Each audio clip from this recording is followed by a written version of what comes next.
Hey everybody, this is Tracy here with another edition of A View from Tracy's Point, and we are here to recap Iyanla Fix My Life Season 6, Episode 8, which was titled Broken Reality, the Hazel-E episode.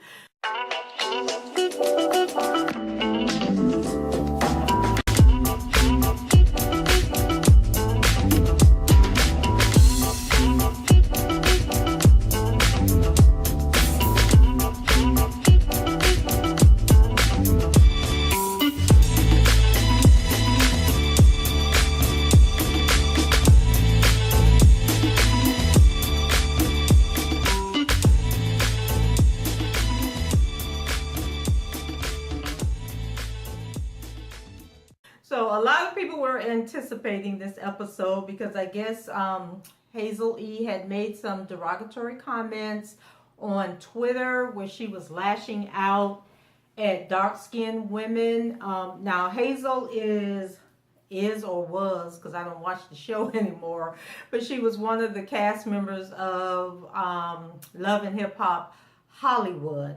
And so I guess she was going through something and she was calling something about monkey butt black bees and all kind of stuff. So she obviously, as a light-skinned girl, had issues with dark-skinned girls, and it would come out, you know, when she was angry in the comments that she would make in responding to people. And you know, you can't, even if you're responding to one person in particular, if you make, you know, certain comments, then you know, a whole group, it encompasses a whole group, especially if people are feeling some kind of way about whatever it is that you're speaking about. So like, I have no issue. I'm a dark-skinned sister. I love my skin. I love my color. I love myself. So if I had read those posts when they came out, I would not have internalized it. I just would have been like, well, what's up her butt today? But evidently there were a lot of women that came for her and said that they were offended by the comments. And I just can't believe that, you know, colorism and that whole issue is like still a thing. Because that's stuff that our parents went through. That's stuff that I went through. And now here I am with adult daughters of my own. And they are going through the same thing. But it's like I tell my daughters, love who you are. Don't ever let what somebody else say affect you to the point that now you're questioning your beauty. You're questioning your self-esteem or anything like that. And just always remember, when people come at you in a critical way, it's more about who they are and how they feel about themselves than it is about you. So Hazel-E's mom, Angela, seems to be at the root of whatever her issue is.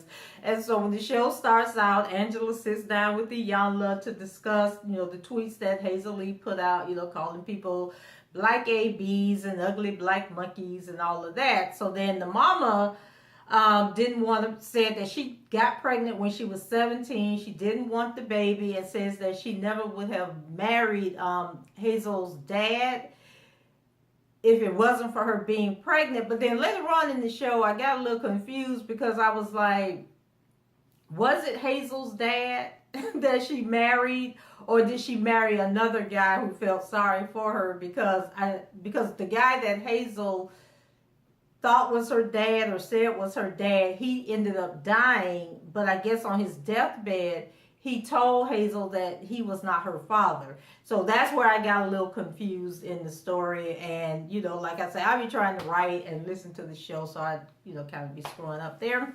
But anyway, because I think at the end of the show, it really didn't matter who was the daddy or what.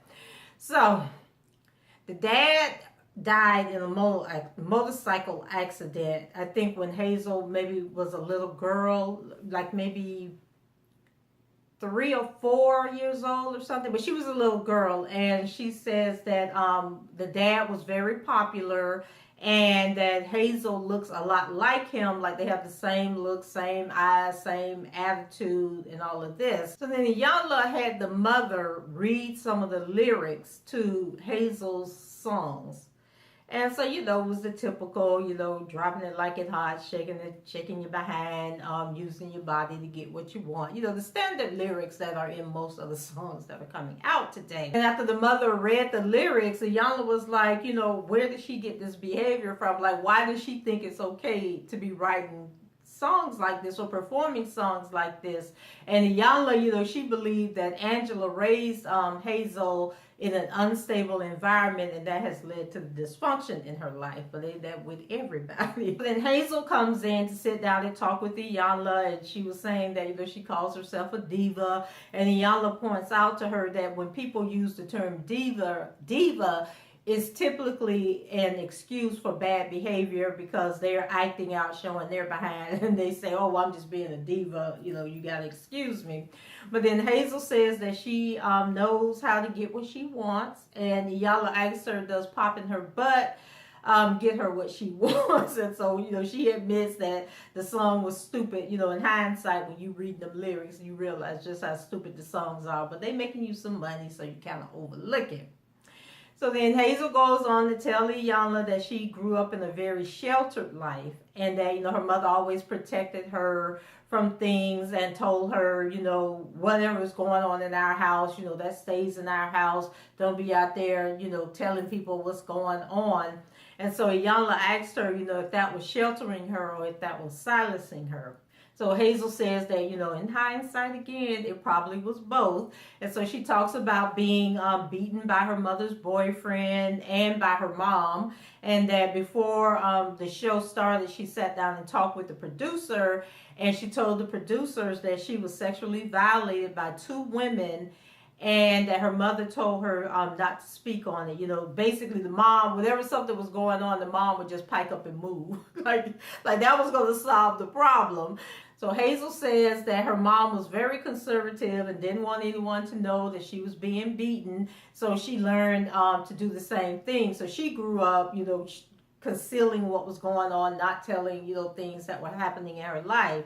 And so Iyanla takes Hazel into this room, and she called it the foundation room. And so I thought this was a very, very, very powerful moment. And I think if more people did this, like they should have this in a class exercise where they make the kids go get your favorite lyrics to your favorite song, your favorite rap artist. And I know I caught hell when Beyonce came out with the song Formation, because when I first heard the song, I was like, oh yeah, that is hot. That's right on point. And then, you know, after I had the excitement of hearing it for the first time, you know, I always go back and read the lyrics to see like what they really saying. So I went back and read them lyrics, and Beyonce was talking about screwing in this song. It was just like, when you take away, you know, all the cinematography, when you take away the funky beats, when you take away all the extra stuff that's going on, and really listen to what these people are saying, you just have a whole different perspective. And so Iyanla had her in the foundation room, and then it was like pictures all over the room, and it was like of all these great African-American women throughout history, like Pearl Bailey, Rosa Parks, Cicely Tyson, Dorothy Dandridge, Harriet Tubman, Sojourner Truth. Like, she had all these people. So she told Hazel to read them lyrics. Go up there to them pictures and read those lyrics to these people. Why did Hazel say she didn't know who Rosa Parks was? I said, wait a minute, she don't know who Rosa Parks is. So I was just like, oh my Lord, girl, pick up a book.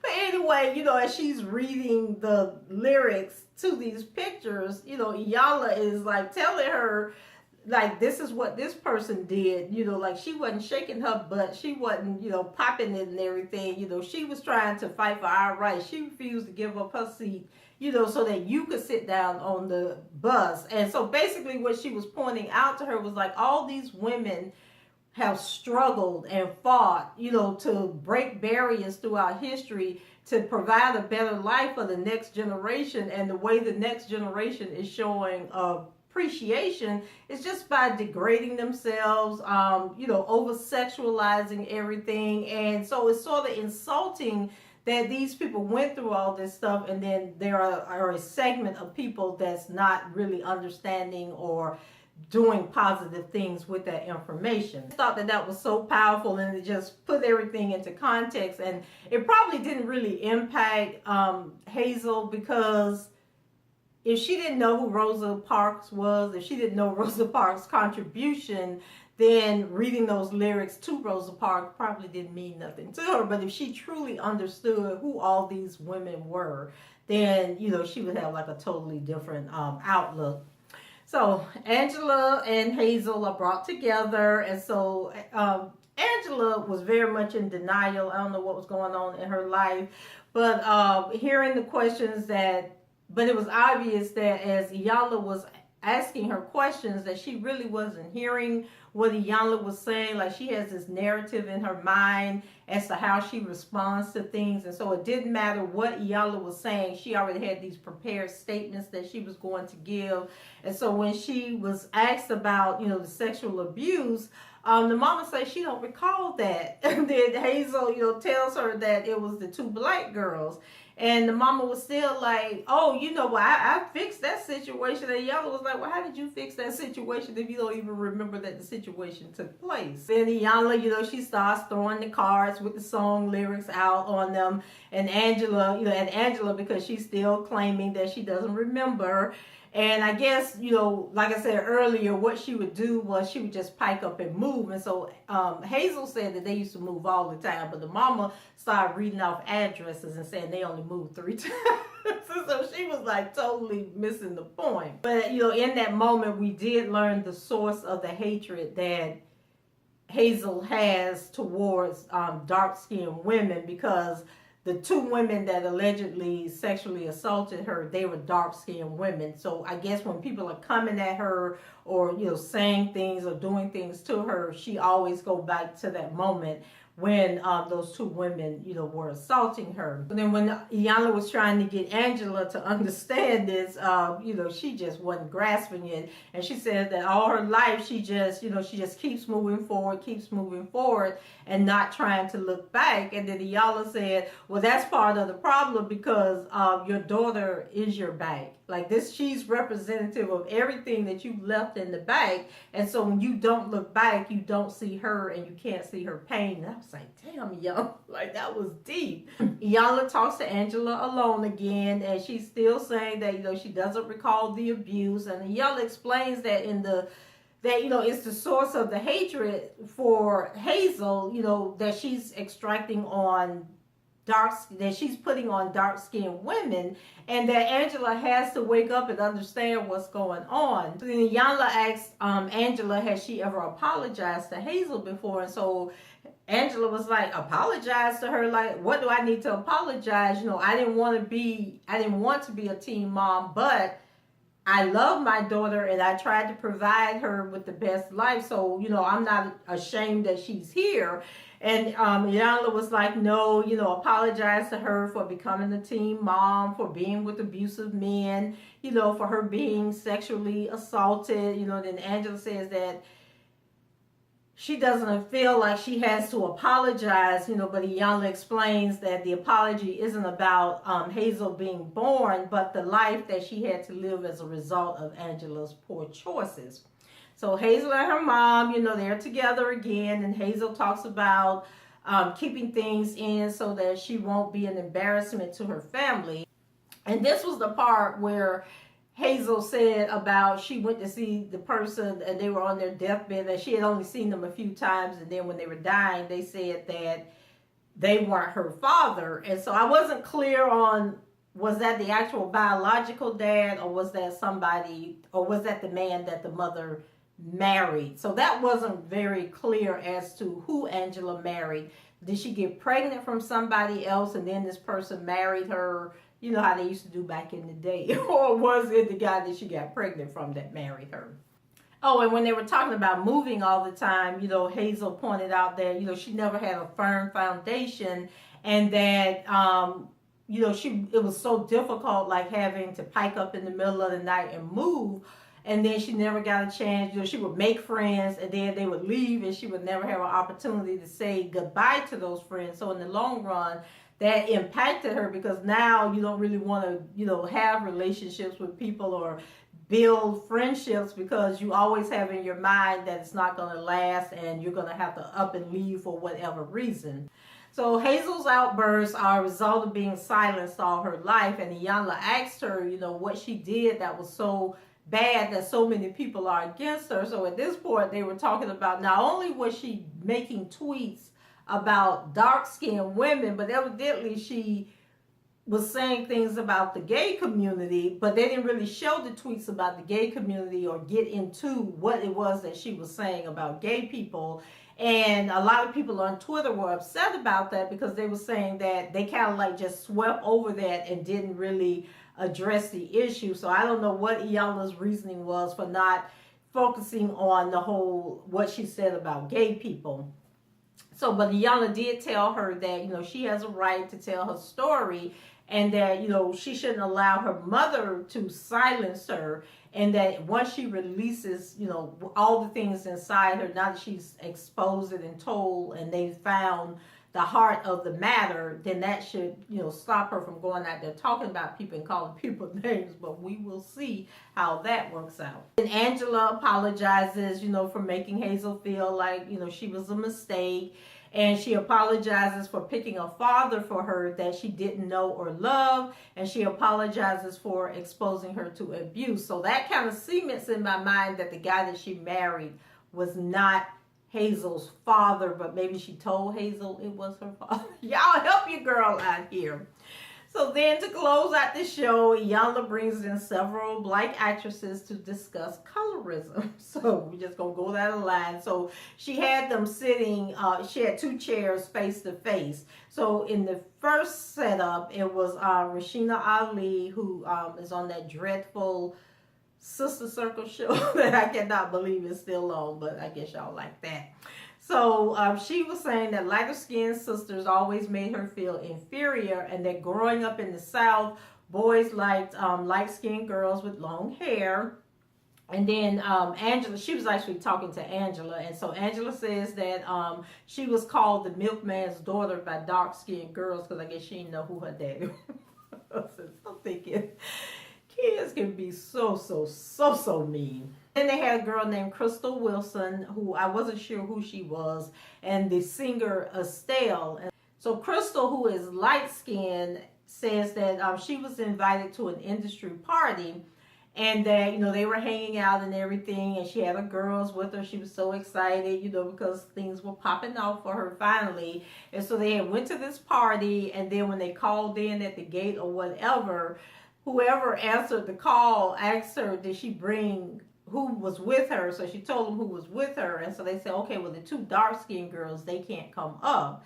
And she was saying that she was just so hurt and so devastated, but she never did say whether she went to that party or not. And then I think she said that even to this day, like, she has trouble, like, looking at these girls and being around them because that was just such an insulting thing. And maybe she feels guilty because she didn't know how to handle the situation, like, because I would have cussed them out and went on about my business. But I guess that's one of those situations where you think if you act in a certain way that it's going to hurt your opportunities, and it's where you need to man up or woman up and say, this is, you know, standing on the side of right is better than standing on the side of ignorance. And so she probably told her friends that they couldn't come in, but she went on up there in that party. So then Estelle replied that, you know, we love you and you're accepted, you know, and blah, blah, blah to the Crystal girl.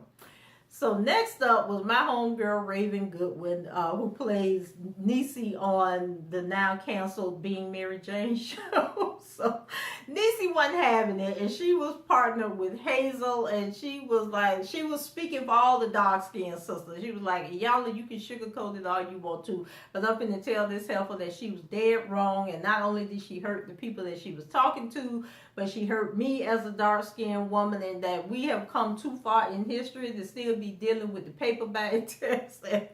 I mean, Raven looked like she was ready to get all up in Hazel's behind. And so then Iyanla, you know, steps in, and she basically tries to explain to them the history of colorism and lets them know that whether you were a house Negro or a field Negro, they all got. You know, and that we got to get rid of this misconception that, you know, light-skinned people was in the big house, you know, living the good life, but they was in the big house out of the sun and not in the field, but they were still getting raped, they were still getting molested, their babies were still being sold away. So we got to stop this that whole mentality, because we all are suffering. And so Iyanla tells Hazel, to be honest and say that her attacks were about her unhealed past. So Raven, she takes Hazel's hands and tells her that the women she is talking to now, aren't the women that were on social media going off on her, not the women from her past, and that they love her and they support her and they want to see her succeed. So Hazel says that, realizing that her hurt, that she hurt brown girls around the world, lets her know that she has a greater responsibility because of her platform. And then Iyanla goes into, a monologue about, great black women before us, and that the new generation has to know that they matter. And, she apologizes that young women are not protected by her generation, and that we've allowed this, this whole colorism thing to continue on.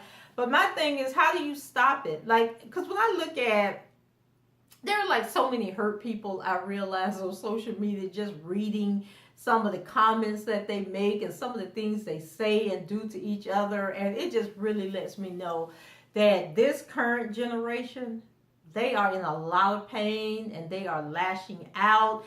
And social media is not helping the situation because it's giving them a platform to voice their hurt and to voice their pain, but they're not doing it in a constructive way. And then after they voice the hurt and voice the concern, they're getting criticized and beat down instead of people reaching out and saying, what can I do to help? What can I do to make you feel better, about yourself and about your life? So, people on Twitter were saying that Hazel was doing this as a image thing, trying to repair her image, and it had nothing to do with healing. And they didn't feel that she was healed. They didn't feel that any of this impacted her. I don't know. It's not for me to say how her life has changed, because, like I said, I only seen the girl on Love and Hip Hop Hollywood, and I haven't watched that show in a couple of years, and so I don't even know what's going on, if she's still on the show. I totally missed the whole thing about the tweets that she was making. So I don't know, guys. That's it for me. Let me know, do you think Hazel-E was healed? How do you feel about the whole subject of colorism? Leave your comments below, rate the video, and subscribe to the channel if you haven't done so already. And until the next time, I shall talk to you guys later. Bye-bye.